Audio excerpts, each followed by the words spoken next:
નમસ્કાર. મોડ્યુલ 6 રૂપાંતર કાર્યક્રમ સમય આયોજન ટાઈમ મેનેજમેન્ટ. તેમાં બાળકોને એક એક્ટિવિટીઝ કરાવેલી. 86,400 રૂપિયા આપીને બાળકોને પ્રશ્ન પૂછેલા. ત્યાર પછી બાળકોને અમુક પ્રશ્ન એ કર્યા અને ચર્ચા કરી કે સમય એટલે શું. તમારું અને મારું જીવન મપાય તે છે માપપટ્ટી.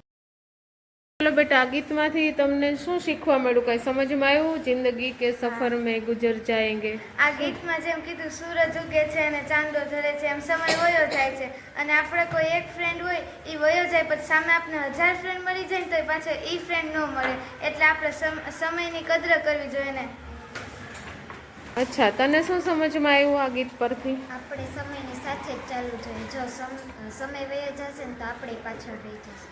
સરસ. સમયની સાથે ગીતમાંથી સમજમાં આવ્યું કે આપણે એક સમયની કદર કરવી જોઈએ. જો આપણી પાસે સમય હોય ને તો આપણે એમાં સારા કામો કરવા જોઈએ, નહીં કે ફોનમાં રીલ્સ જોવી કે પછી ટાઈમ પાસ કરવો. સદુપયોગ કરવો જોઈએ અને એની કદર કરવી જોઈએ. વેરી ગુડ, સરસ. ચાલો હેતવીબેન, તમને શું સમજમાં આવ્યું? શીખવા મળ્યું કે આપણે સમયની કદર કરવી જોઈએ. જો રાત ને દિવસ તો એમ જ જતા રહેશે, એમ પણ ઋતુ પણ બદલાતું રહેશે, પણ આપણને જે જોતું છે એ વહી જશે તો આપણે એને એની પાછળ જઈને આપણે એને કંઈ નહીં કરી શકીએ, એની આગળ જ જતું રહેશે. અને જોઈએ તો આપણે એની કદર કરવી જોઈએ કે આપણે અત્યારે નાના છીએ ત્યારથી જ જો એની ટેવ પાડીએ તો મોટા થઈને આપણે તેની પાછળ ન જવું પડે. આવ્યું છે નિષ્ઠાબેન? મને સમજાણું કે આ ગીતમાં તેમ કહેવા માંગે છે કે એક ફ્રેન્ડ વયો જાય પણ એની સામે 1000 ફ્રેન્ડ પણ આવી જાય ને તો પણ એના જેવું આપણને ન લાગે અને આપણે સમયને સાથે બરબાદ ન કરવો જોઈએ. અને જેમ કે આપણે મોબાઈલમાં અમુક રીલ્સમાં ટાઈમ પાસ કરે, મોબાઈલ આપણી પાસે હોય તો પણ આપણે જીવનમાં ઉતારે એવું જોવું જોઈએ. સરસ. ત્યારે આપણે તેની કદર નથી હોતી પણ તે પછી વયા જાય છે પછી ત્યારે આપણે કદર થાય છે. એવી જ રીતે સમય જ્યારે આપણી સાથે હોય ને ત્યારે આપણે એની કદર નથી હોતી, વયો જાય પછી હોય, એટલે આપણે સમયની કદર કરવી જોઈએ. સમયની કદર. ચાલો બાળકો, આ ગીત સાંભળ્યા પછી આપણે થોડાક પ્રશ્નોના જવાબ મેળવ્યા પછી હવે આપણે એક નવો જ પોઈન્ટ આવે છે, સમયનું મહત્વ અને મૂલ્ય. સમય કેટલો મૂલ્યવાન છે તે આ ઉદાહરણ પરથી તમને સમજી શકાશે. સમયની કિંમત કેટલી છે એક ઉદાહરણ તમને આપું છું. જો તમે 1 વર્ષનું મૂલ્ય જાણવા માંગતા હોય કે 1 વર્ષની કિંમત શું છે, તો પરીક્ષામાં નાપાસ થયેલા વિદ્યાર્થીને પૂછો કે 1 વર્ષની કિંમત શું છે. સમજાણું? જો તમે 1 મહિનાનું મૂલ્ય જાણવા માંગતા હોય ને તો તમે અધૂરા મહિને બાળકને જન્મ આપ્યો હોય ને તેવી માતાને પૂછો કે 1 મહિનાની શું કિંમત છે, કે એને પેટીમાં રાખવું પડે, ડૉક્ટરની દેખરેખ નીચે રાખવું પડે. તો 1 મહિનાની મૂલ્ય જો જાણવું હશે તો એ માતાને પૂછો તો કહેશે કે 1 મહિનામાં બાળકમાં કેટલું ચેન્જિંગ જોવા મળે છે. જો એ પૂરા મહિને આવે તો એને આ બધું અધૂરપ રહેતી નથી. 1 સપ્તાહનું એટલે કે 1 અઠવાડિયાનું મૂલ્ય જો તમારે જાણવું હોય તો કોઈ સાપ્તાહિકના તંત્રીને પૂછો કે અઠવાડિયાનું મૂલ્ય શું છે. અઠવાડિયે 1 સાપ્તાહિક આવે, અઠવાડિયું 1 સામયિક આવે, એનું તંત્રી જે હોય ને એમને પૂછો તો એમ. જો તમારે 1 દિવસનું મૂલ્ય સમજવું હોય ને, જાણવું હોય ને, તો રોજ મજૂરી કરતા એ દહાડિયાને પૂછો, મજૂરી કરતા એ માણસને પૂછો. રોજ મજૂરી કરતા હોય, સવારે જવું સાંજે આવવું, 1 દિવસની મજૂરી કરતા હોય તો એવા દહાડીએ જતા હોય ને કોઈ વ્યક્તિ, એને પૂછો કે 1 દિવસનું શું મૂલ્ય છે. જો તમારે 1 કલાકનું મૂલ્ય સમજવું હોય ને, જાણવું હોય ને, તો ઇન્ટરવ્યૂની લાઈનમાં ઊભેલા કોઈ ઉમેદવારને પૂછો કે 1 કલાકનું શું મહત્ત્વ છે, એ કલાક કેમ ઊભું રહેવું એ લાઈનમાં. એ પોઝિશન ઉપર હોય ને એને પૂછો તો તમને એમ કે કલાક કેવડી એને લાગે. અને તમારે 1 મિનિટનું મૂલ્ય જો જાણવું હોય ને તો એના માટે ટ્રેન, બસ કે પ્લેન ચૂકી ગયેલા મુસાફરને પૂછો 1 મિનિટનું શું મૂલ્ય છે. 1 મિનિટ જવાનું આપણને એમ થાય પણ 1 મિનિટનું કેવડું મહત્ત્વ છે. એ બસમાં જવું હોય અને બસ થોડીક જ વાર થઈ હોય, મિનિટે ન થઈ હોય ને બસ વહી જાય ને આપણે બરોબર ત્યાં પહોંચ્યા હોય, એવી પરિસ્થિતિમાં કોઈ રહી ગયું હોય ને તો એવા મુસાફરને પૂછો કે શું 1 મિનિટની કિંમત છે. અને તમારે જો 1 સેકન્ડનું મૂલ્ય જાણવું હોય ને તો અકસ્માતમાં બચી ગયેલા કોઈ વ્યક્તિને પૂછો.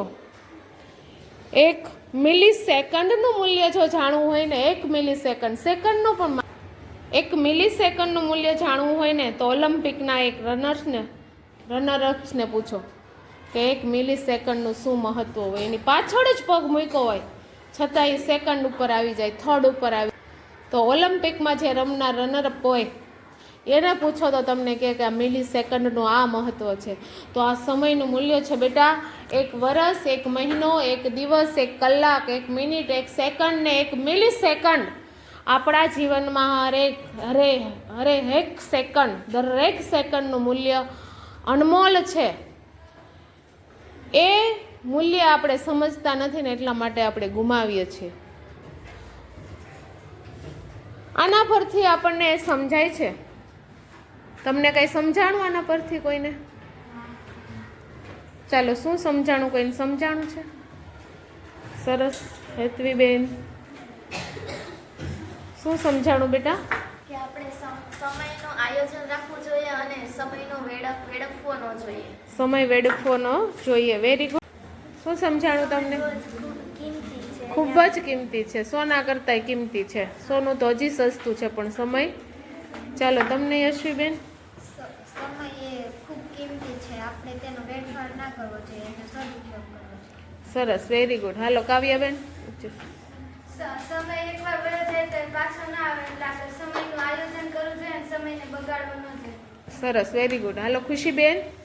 સમયનો ખોટો ઉપયોગ ન કરવો જોઈએ. સમયનો જ્યાં ઉપયોગ થાય ત્યાં ઉપયોગ કરવો જોઈએ. ખોટો ઉપયોગ જરાય કરવો જોઈએ નહીં. Very good. ચાલો, તમને બેન? સમયનું પૈડું ચાલ્યું છે, આપણે તેની સાથે ચાલવું જોઈએ. સમયનું પૈડું ફરે જ છે સતત, એની સાથે આપણે પણ ચાલવું જોઈએ. તમન્ના બેન? સમય છતાં વાર નથી લાગતી અને સમયને પકડી નથી શકતા. સમય જાય ત્યારે જ જવું જોઈએ. સરસ. સમયની સાથે ચાલવું જોઈએ, સમયને જતા વાર ન. હાલો, મનસ્વીબેન? સમય વયો જાય ને પાછો ના આવે એટલે આપણે સમયની કદર કરવી જોઈએ. Very good. સમયની કદર કરવી જોઈએ. ખુશીબેન? સમયનું ખૂબ જ મહત્વ છે. સમય જાય છે, પાછો આવતો જ નથી. બધુંય આવી જાય છે પણ સમય ક્યારેય નથી આવતો. સરસ. Very good. કૃતિબેન? સમય સોના ચાંદી કરતા મોંઘો છે, એ માટે આપણે સમયની બચત કરવી, સમયને વેડફવો ન જોઈએ. સરસ. વેરી. ચાલો, ધારાબેન, તમે શું કહેશો? સમય આવે ત્યારે આપણને દેખાતો નથી, જાય ત્યારે આપણે તેને પકડી ન શકતા કારણ કે તેને પૂછડી નથી. Very good. પૂછડી છે નહીં, આગળથી. હા, તમને? આપણે આપણી જિંદગીમાં એક ટાઈમ ટેબલ ફિક્સ કરવું જોઈએ કે આ સમયે આપણે આ કરવું, તેથી સમયનો વેડફાટ ન થાય. હા, વેરી ગુડ. ટાઈમ મેનેજમેન્ટ એટલે એનું ટાઈમ ટેબલ હોવું જોઈએ જેથી કરીને ટાઈમ આપણે વેડફાટ થાય નહીં. Very good. જો તમે બધા આટલું બધું સમજી શકતા હોય ને બેટા, તો હવે મને લાગે છે કે અત્યારથી જ હવે તમે ટાઈમ બગાડશો નહીં. મારે તમને કહેવું નહીં પડે કે બેટા તમે શિસ્તમાં બેસો, કારણ કે તમે તમારું વર્ક જ કરતા હશો. ચાલો, સરસ. બધી જ વસ્તુ જીવનમાં ખરીદી શકાય, સોનું ખરીદી શકાય, મોંઘામાં મોંઘું છે તોય, પણ સમય આપણે ખરીદી શકતા નથી. જેવી રીતે આપણે જીવનને પાછું નથી લઈ શકતા એવી રીતે સમયને પાછો આપણે નથી લઈ શકતા. Very good. આપણે જીવનને પાછું નથી લઈ આવી શકતા તો એવી જ રીતે આપણે સમયને પણ, વીતી ગયેલા સમયને પાછો લાવી શકતા નથી. તમારો આ બચપન છે, આ બચપન વહી જશે તો આ બચપન પાછું લાવી શકાશે નહીં. એટલે મોજથી રહો પણ ટાઈમનું મેનેજમેન્ટ સાથે રહો. હા, બોલો બેન. સમયનું મહત્વ એ વ્યક્તિને પૂછો જેનો સમય વહી ગયો છે. હા, વેરી ગુડ. જેનો સમય જતો રહ્યો છે તો આપણને ખ્યાલ આવે કે સમયનું શું મહત્વ. એક માણસ એક વર્ષમાં ક્યાં બોલવું છે, કેવી રીતના બોલવું છે અને શું બોલવું છે એ શીખી ગયો, પણ સમય પ્રમાણે શું બોલવું છે, શું કરવું છે એ નથી સમજી શક્યો. Very good. સરસ. તો આના પરથી આપણને સમજાય છે કે સમય કેટલો મૂલ્યવાન છે. સમય ચૂકી જવાથી આપણે કેટલું બધું ગુમાવીએ છીએ. એવું કહેવાય છે, yesterday is a cancelled cheque, tomorrow is a promissory note, today is ready cash, use it. સમજાણું કંઈ? કે ગઈકાલ કેન્સલ થયેલા ચેક જેવી છે ગઈકાલ કેન્સલ થઈ ગયેલા ચેક જેવી છે જે ક્યાંય કામ લાગતો નથી. આવતીકાલ એ વચન ચિઠ્ઠી છે, વચન ચિઠ્ઠી કંઈક કરી બતાવવું છે. એનો મતલબ આજ એ જ છે હાથ પરની રોકડ. આજ છે ને એ છે હાથ પરની રોકડ, જેમ હાથમાં પૈસા હોય ને એવી આજ છે. વર્તમાનની ક્ષણે ક્ષણનો ઉપયોગ કરવો જીવનમાં જરૂરી છે. ક્ષણે ક્ષણનો ઉપયોગ કરી દેવાનો. આપણું આયુષ્ય ગમે એવડું હોય, આપણને ખ્યાલ નથી કેવડું છે, પણ આયુષ્યમાં ક્ષણે ક્ષણનો ઉપયોગ કર્યો હશે ને તો આપણને મનુષ્ય અવતાર પાછો મળશે કે નહીં ખબર નહીં. કર્મોને આધીન છે એવું કહે છે ભગવદ્ ગીતામાં, બરાબર. પણ કંઈક આપણે સારું કરશું, સમયનો ઉપયોગ કર્યો હશે તો મગજ ચાલશે, નવું નવું સંશોધન કરશે, નવું નવું વિચારશે. તમારા જેવા બાળકો પણ લેખક બની ગયા છે. જુઓ, લખે છે, પુસ્તકો લખે. ક્યારે લખતા છે? કેવડું વાંચન હશે એનું.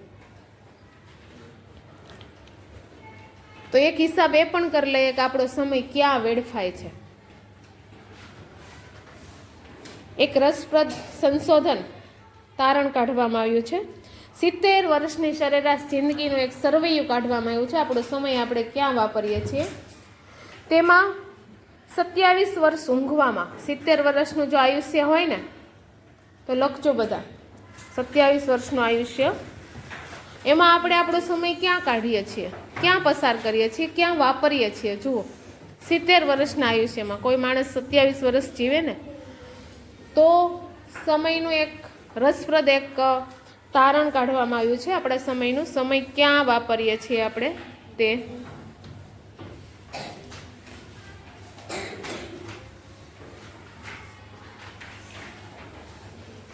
લખજો એમાં 27 વર્ષ ઊંઘવામાં.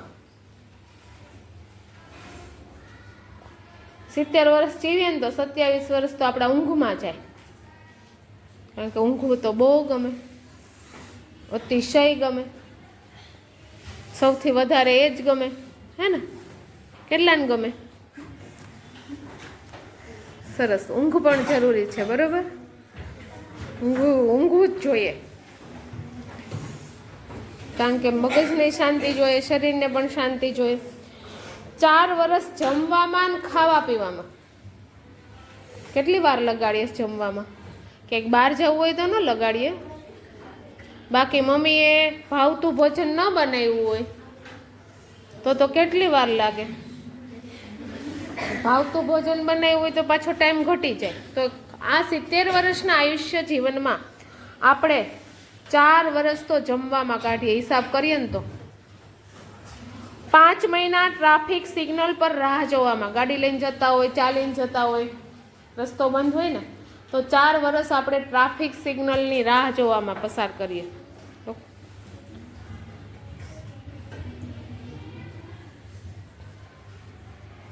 5 મહિના, વર્ષ નહીં, 5 મહિના. 8 મહિના બિનજરૂરી મેલ જોવામાં. જરૂરી ન હોય 1%, તોય આપણે મેલ જોયા રાખે.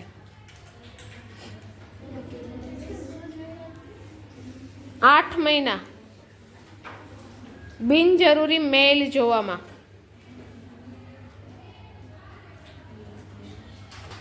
ત્યાર પછી 1 વર્ષ ખોવાયેલી વસ્તુ શોધવામાં. કંઈક ને કંઈક ખોવાતું હોય. આ ફાઇલો ખોવાઈ ગઈ 2-3 જણાની. જો, બુક્સ ખોવાતી હોય, પેન ખોવાતી હોય, અમુક કપડાં અમુક સમયે પહેરવા હોય તો એ ન મળતા હોય, મેડમ ચેક કરવાના હોય, પાકી બુક ખોવાઈ જાય, સ્વાધ્યાય પોથી ખોવાઈ જાય, ટેક્સ્ટ બુક ખોવાઈ જાય. કાંઈ એમ કહેવામાં આવે મમ્મીને ખબર, મમ્મી ભણતા હોય એવી રીતે જવાબદારી આપણે મમ્મી ઉપર નાખ દઈએ. મમ્મી ઉપર કેટલી જવાબદારી હોય ઘરની, હોય કે નહીં? છતાંય આપણે આપણી જવાબદારી એને નાખી દઈએ. આપીએ કે નહીં? મમ્મીને વધારે જવાબદારી આપી દઈએ. એ તો 1 વર્ષ આપણે ખોવાયેલી વસ્તુ શોધવામાં, 2 વર્ષ ફોન કોલ્સ રિસીવ કરવામાં, હલો કરવામાં, વાતો કરવામાં. એમાં લાંબી વાત કરે તો આમાં વર્ષ પાછા વધી જાય. 2 વર્ષ ફોન કોલ રિસીવ કરવામાં વાપરીએ છીએ. 4 વર્ષ ઘરના કામ કરવામાં.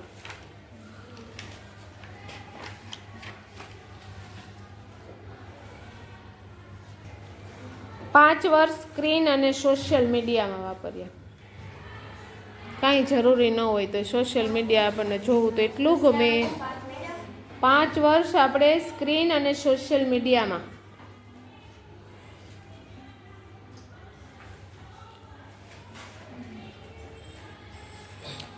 અને 6 વર્ષ આપણે ભણવામાં. કેટલા વર્ષ ભણીએ આપણે જુઓ. કોઈ 15 વર્ષ ભણે, કોઈ 12 વર્ષ ભણે, કોઈ 18 વર્ષ ભણે, કોઈ 20 વર્ષ ભણે, કોઈ 22 વર્ષ ભણે, કોઈ આજીવન ભણે. અભ્યાસ કરતા જ હોય. અભ્યાસ જ્યાં સુધી જીવે ત્યાં સુધી કંઈક ને. અત્યારે છોકરા ભણવામાં 6 વર્ષ જ ભણવામાં ગાળે છે, જ્યારે એક વ્યક્તિ હતા જે પોતાનું જીવન ભણવામાં ગુજાર્યું હતું આજીવન. તેનું નામ છે ડૉક્ટર આંબેડકર ભીમરાવ આંબેડકર. સરસ. હવે આમાં તમને પ્રશ્ન થાય 6 વર્ષ જ શા માટે ભણવાના ગણવામાં આવ્યા? તો તમે સ્કૂલે આવો છો કેટલા વાગે? 7:30 વાગે. ઘરે ક્યારે છૂટો છો? હા, તો એટલા સમયમાં તમે કેટલું ભણો છો? કોઈ લેક્ચર આવે છે 45 મિનિટનો, કોઈ 40 મિનિટનો. 40 મિનિટમાં તમારું ધ્યાન કેટલી ઘડી તેમાં હોય? નિરા સત્ય છે ને, છે કે નહીં? જ્યારે આપણે ભણવા જઈએ અને ક્લાસમાં ભણતા હોય ત્યારે 2% વિદ્યાર્થી છે તે ભણવામાં ધ્યાન હોય. બાકીના જે 98% વિદ્યાર્થી છે તે સમયનો વેડફાટ કરે છે અને અન્ય વસ્તુ કે ચીજ ઉપર નિર્ધારણ હોય છે. સરસ. એનું ધ્યાન ક્યાં હોય કે ક્યાં જવું છે, મમ્મીએ શું બનાવ્યું હશે, આના પછી આ લેક્ચર છે, મેડમ પ્રશ્ન પૂછશે, મેં પાકા નથી કર્યા તો મારે શું કરવાનું છે, મારે શું જવાબ આપવાનો છે. આવી બધી વસ્તુ હોય કે નહીં? મગજમાં હોય ને. કેટલા સાચું માને છે? ઊંચો હાથ કરો. દિલથી કહી દો કે આ સત્ય છે મેડમ. Very good. ધન્યવાદને પાત્ર છો, કારણ કે તમે તમારું જે સત્ય છે ને બયાન અહીંયા કર્યું છે. તમે સત્ય સ્વીકારો છો કે હા, ખરેખર મેડમ અમે 98% ફોકસ રાખતા નથી. ખરેખર આ બાબતે મને ખુશી છે કે મારા બાળકો સાચું તો બોલે છે. સરસ. Very good. હવે પ્રશ્ન એ થાય છે કે સમય આયોજન શા માટે જરૂરી છે? શા માટે સમયનું આયોજન કરવું જોઈએ? તો એના માટે એક પ્રસંગ છે. જો તમને ઘણું શીખવા મળશે કે એકવાર એક મેનેજર અને એક કર્મચારી વચ્ચે સમયસર આવવાની બાબતે બોલાચાલી થઈ. મેનેજર અને કર્મચારી, બરોબર. હવે કર્મચારી કહે કે મારે તો બસ પકડીને આવવાનું હોય એટલે મોડું થાય. સ્વાભાવિક છે. તમે તો એટલા માટે વહેલા આવી જાઓ છો કારણ કે તમારી પાસે તમારી પોતાની ગાડી છે. ત્યારે મેનેજર સરસ મજાની એને વાત કરે છે કે દોસ્ત, મારી પાસે ગાડી છે એટલે હું વહેલો નથી આવતો, પણ મેં વહેલા સમયસર આવવાની ટેવ પાડી છે ને એટલે મારી પાસે ગાડી છે. સમજાણું? ગઈ? સમજાણું? વાક્ય ઘણું બધું કહી જાય છે. શું? સમયનો ઉપયોગ કર્યો છે તેમાંથી મને આગળ વધ્યો છું, તેથી મને કાર મળી. સરસ. Very good. Well done. Clapping. હા શ્રેયાબેન, વેરી ગુડ. તો આનું તાત્પર્ય છે કે દરેક સફળ લોકો ટાઈમ મેનેજમેન્ટ દ્વારા પોતાના કાર્યો સિદ્ધ કરે છે અને સફળતા પ્રાપ્ત કરે છે. પોતાના જે કાર્યો છે એ પોતે સિદ્ધ કરે છે. કેવી રીતે? ટાઈમ મેનેજમેન્ટ દ્વારા. તમે પણ આટલી નાની ઉંમરથી જો ટાઈમ મેનેજમેન્ટથી તમારું જીવન પસાર કરવા માંડશો તો ખરેખર તમે પણ એક ઉચ્ચ મેનેજર, ઉચ્ચ હોદ્દો પ્રાપ્ત કરશો. બરોબર? અને આ સત્ય વાત છે. અત્યારથી જો તમને આટલી સમજણ આવી જાય તો તમારું જીવન આખું બદલાઈ જાય. તમે જે ધાર્યું છે ને એના કરતાં પણ તમને અનેક ગણું વધારે ઉચ્ચ લેવલ મળે. ટાઈમ મેનેજમેન્ટ મહત્વનું છે. હવે પ્રશ્ન થાય કે ટાઈમ મેનેજમેન્ટ કરવાથી શું થાય ભાઈ? ચાલો તમે કોઈ મને કહેશો ટાઈમ મેનેજમેન્ટ કરીએ તો શું થાય? શું થાય કાવ્યાબેન?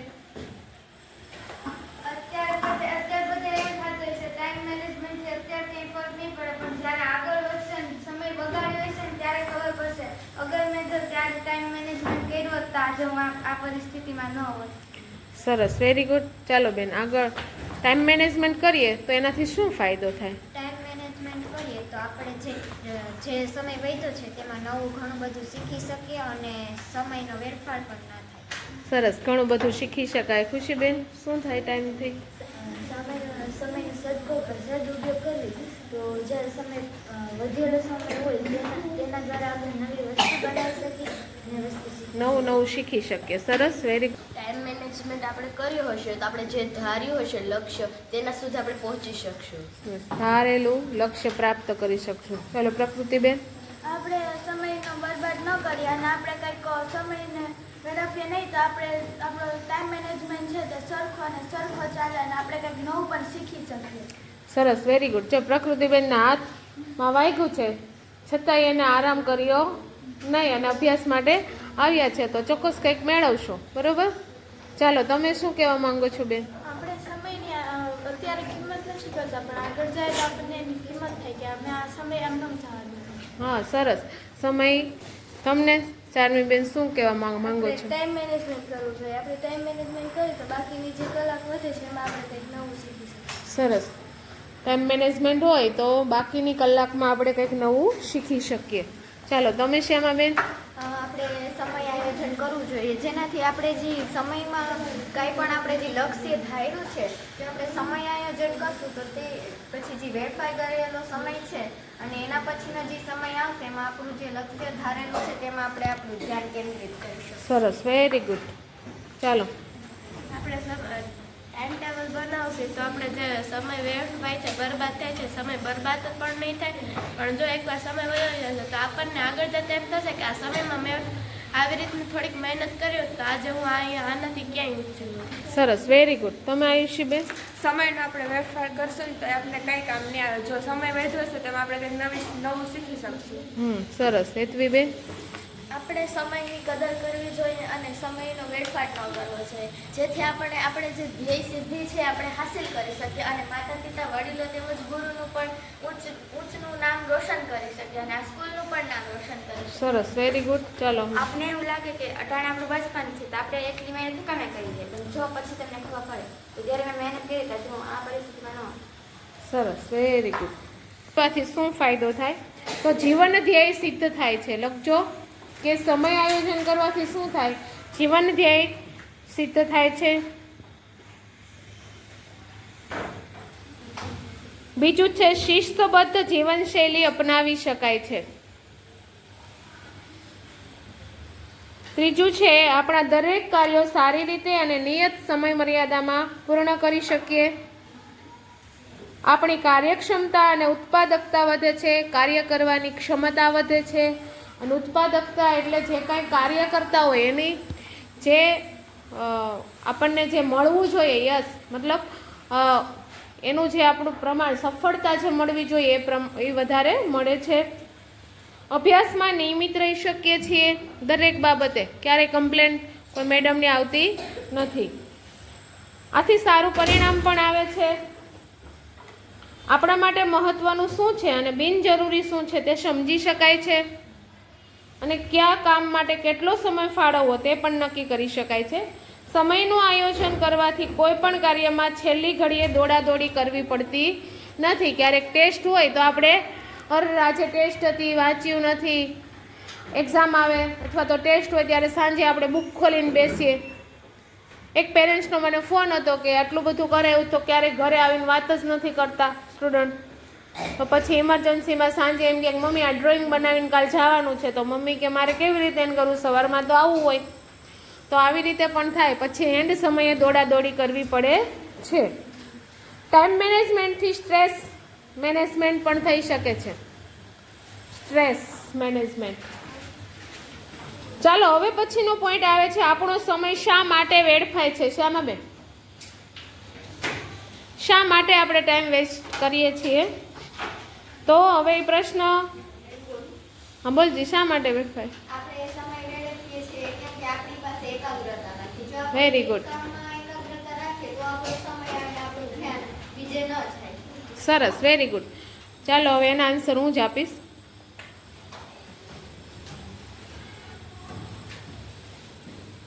કે જીવનમાં શિસ્તનો અભાવ છે ખાસ. આ તો આપણને 100% લાગુ પડે છે કે નહીં? 101% પડશે કે 100%? કારણ કે શિસ્તનો અભાવ છે કોઈ પણ બાબતે, સ્કૂલ હોય કે ઘર હોય. હે ને, દરેકને લાગુ પડે છે. પછી નિર્ણય ક્ષમતાનો અભાવ, નિર્ણય લેવામાં વિલંબ.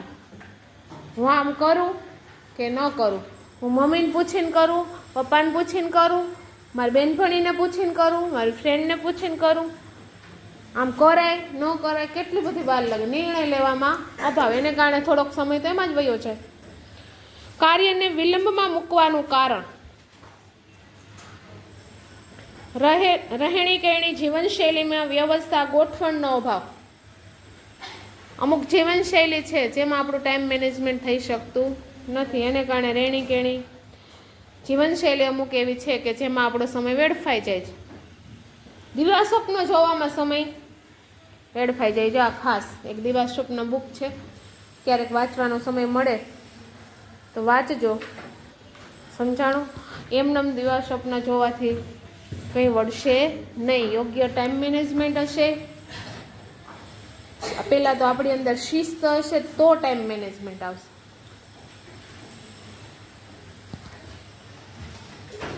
કામ કરવાને બદલે માત્ર ચિંતા જ કર્યા કરવી કે શું થશે, અગાઉ ટેન્શન આવી જાય, આમાં આપણો સમય વેડફાય છે. બરાબર? આવડશે નહીં આવડે તો મેડમ ખીજાશે. પહેલાં પાકું તો કરો, તૈયારી તો કરો, વાંચન તો કરો. મહત્વના કાર્યોના ભોગે અન્ય કાર્યોને ના કહેવાની અક્ષમતા. આળસ એ સમયની સૌથી મોટી શત્રુ છે. ખાસ કરીને આળસ ખાસ આપણને નડી જાય. મોટામાં મોટું શત્રુ આપણું કોણ છે? આળસ. કોઈને કહેવામાં આળસ, અમુક કામ કરવામાં આળસ. જો અમુક સ્ટુડન્ટ છે ને કે ભાગ જ ન લે સ્પીચમાં, હે ને, કંઈ પણ આમ સંતાતા ચાલે, જાણે આપણે અહીં કંઈ અપરાધ કરીને ન શાળાએ આપતા હોય. એ ભાઈ તમે શું અપરાધ કર્યો હોય? હા, નિડરતાથી ચાલવાનું. ને કોઈ પણ કાર્યમાં આપણે ભાગ લઈએ, મેઇન આપણને નડે આળસ. સ્પીચમાં ભાગ લઈએ તો આપણે પાકું કરવું પડે, લખવું પડે, બુક વાંચવી પડે. એ કોણ કરે? અમારા ક્લાસના 3-4 છે ને એ લઈ લેશે, મારે ક્યાંય ભાગ લેવો નથી. આ મોટામાં મોટી આળસ નહીં, આપણે આગળ વધારવા માટે મોટામાં મોટી શત્રુ છે, આપણને આગળ વધવા જ ન દે. જેને પોતાનું કોઈ ધ્યેય નથી એવા મિત્રોની સોબત આપણો સમય બગાડે છે. ખાસ કરીને મોટામાં મોટું શત્રુ આપણો મિત્ર હોઈ શકે હો, કારણ કે એનું કોઈ ધ્યેય જ નથી. અહીંયા આવવું, સવારમાં ઉઠવું, કામ પરવારી, પોતાનું ડેલી શેડ્યુલ પ્રમાણે શાળાએ આવવું, શાળાએ લેક્ચર ભરવાના, લેક્ચર ભરી પાછો ટાઈમ થઈ જાય એટલે ઘરે જવાનું, ઘરે ખાઈ પીને સૂઈ જવાનું. બસ એનું એકનું એક કામ, કોઈ ધ્યેય નહીં, કોઈ નહીં. મારે શું કરવું, શા માટે હું ભણું છું. ખાસ તો આ સોબત આપણો સમય બગાડે છે. આપણા મિત્રો પણ શ્રેષ્ઠ હોવા જોઈએ, એને શ્રેષ્ઠ ન હોય તો આપણી શ્રેષ્ઠતા એને શ્રેષ્ઠ બનાવી દે. સમજાણું? ખાલી મમ્મી પપ્પા જ આપણા શ્રેષ્ઠ છે એટલે આપણે શ્રેષ્ઠ બનીએ એમ નહીં, આપણી સોબત પણ આપણને શ્રેષ્ઠ બનાવે. મમ્મી પપ્પા આપણી પાસે 24 કલાક નથી રહેતા, તમારા મિત્રો તમારી પાસે 5.5-6 કલાક તો રહે છે. એ 5.5-6 કલાકની અંદર શ્રેષ્ઠતાનો ગુણ તમારી અંદર વિકસાવવો જોઈએ. અને જો તમે ન વિકસાવી શકતા હોય તો તમારા મિત્રો એવા હોવા જોઈએ કે જેમ તમને શ્રેષ્ઠ બનાવતા હોય. તમને પાછળ રાખે એવા મિત્રો પણ ન હોવા જોઈએ. પૂર્વ આયોજનના અભાવે પણ સમય વેડફાય છે. પૂર્વ આયોજન નથી, ખબર આપણે મુની મેથડ પ્રમાણે ટાઈમ ટેબલ. આખો દિવસ કોઈક કામમાં વ્યસ્ત રહેવું જરૂરી નથી. જરૂરી વિશ્રામ, મનોરંજન કે મનગમતા શોખ માટે પણ સમય ફાળવો. આ પણ હોવું જોઈએ. આખો દિવસ આપણને એમ થાય વાંચન કરવું એ નહીં. અમુક કામ મમ્મીને પણ કરવા લાગો, એ પણ શોખનો વિષય છે. બરોબર?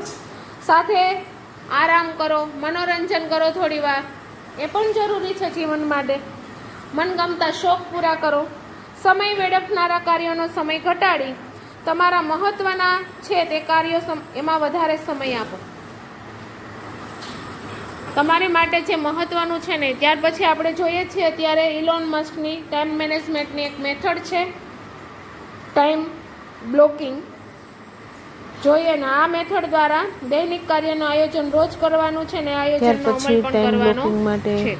જોઈએ, બરોબર. બાળકોને એક વિડીયો બતાવવામાં આવેલો હતો, તેમાં બોયઝ પણ હતા, એમના માટે પણ રૂપાંતર કાર્યક્રમ ચાલે છે. ઇલોન મસ્કની ટાઈમ મેનેજમેન્ટની એક મેથડ, ટાઈમ બ્લોકિંગ. આ વિડીયો દ્વારા બાળકોને ટાઈમ મેનેજમેન્ટ કેવી રીતે કરવું તેની સમજ આપવામાં આવી હતી અને બાળકોએ ખૂબ સારી રીતે ટાઈમ મેનેજમેન્ટની સમજ મેળવી હતી.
Thank you for watching video. Like કરો, શેર કરો, કોમેન્ટ કરો, સબસ્ક્રાઈબ કરો. Thank you.